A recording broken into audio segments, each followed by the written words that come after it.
Yahobu, Bapak Ibu Pendeta, Sinenge, Majelis dan warga Gereja Amin, ini adalah channel YouTube Sinode Gereja Amin.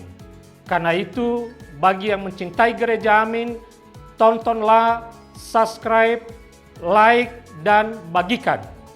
Gereja Amin yang tangguh, mandiri, dan peduli.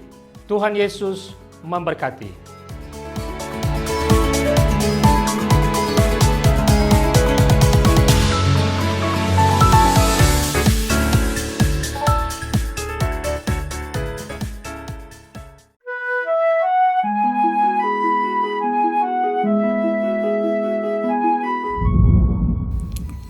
Sahabat YKB yang diberkati Tuhan, salam sejahtera untuk kita semua. Saya, Pendeta Emeritus Samuel Santoso dari GKI Kedoya, Jakarta, bersyukur dan bersukacita dapat menyapa saudara lewat acara Wasiat Kekal, berupa renungan firman Tuhan yang memandu kehidupan kita.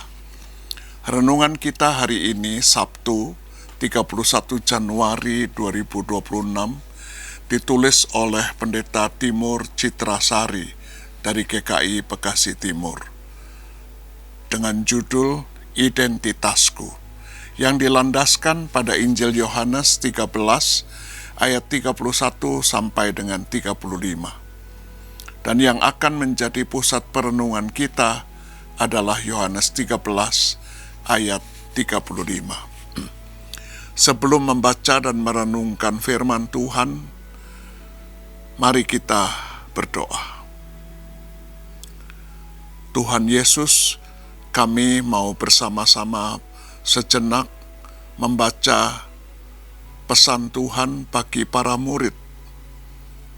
Kami berdoa supaya oleh pertolongan Roh Kudus, kami juga mendengar pesan Tuhan itu bagi kami sebagai para murid pada masa kini. Bersabdalah kepada kami siap mendengarnya. Di dalam namamu ya Kristus. Amin. Sahabat, saya akan membaca untuk kita Yohanes 13 ayat 35. Demikianlah firman Tuhan. Dengan demikian, semua orang akan tahu bahwa kamu adalah murid-muridku, jikalau kamu saling mengasihi. Dress code-nya apa? Sahabat, belakangan ini urusan dress code menjadi semakin penting. Para penatua sepakat mengenakan baju putih pada hari Natal. Paduan suara mengenakan seragam merah dengan bando Sinterklas. Untuk arisan keluarga sekaligus perayaan Natal, sebuah keluarga sepakat memakai batik. Dress code menjadi bukan hanya soal baju, melainkan sebuah identitas. Melalui dress code tersampaikan pesan, aku bagian dari kelompok ini, aku tidak sendirian. Wow, sahabat, orang Kristen juga punya dress code. Bentuknya bukanlah baju, melainkan perilaku. Jika perilaku ini ditunjukkan, semua yang melihat dan yang merasakannya akan langsung tahu bahwa mereka adalah orang-orang Kristen. Menetapkan perilaku saling mengasihi sebagai sebuah identitas sungguh merupakan ide yang brilian. Sebab baju bisa kekecilan, bando bisa patah, namun perilaku akan menetap di dalam diri kita.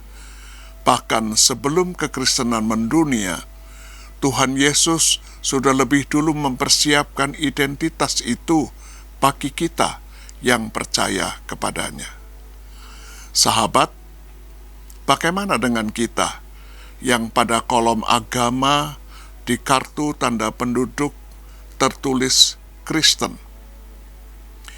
Jika kita tidak membawa KTP atau jika KTP kita simpan dalam dompet, apakah orang dapat melihat perilaku kita sebagai seorang Kristen?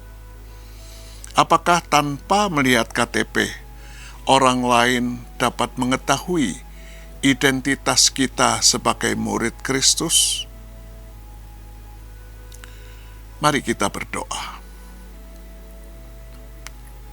Tuhan Yesus, tanamkanlah pesan Tuhan itu dalam diri kami, supaya identitas yang sudah Engkau tentukan untuk murid-murid-Mu, kami pegang, kami rawat, kami pelihara, kami menghidupinya melalui sikap saling mengasihi.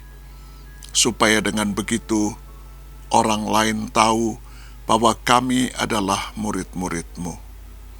Pimpinlah, doronglah kami, supaya kami tidak mengecewakan-Mu, bahkan menghadirkan Engkau melalui kehidupan kami dalam komunitas kami.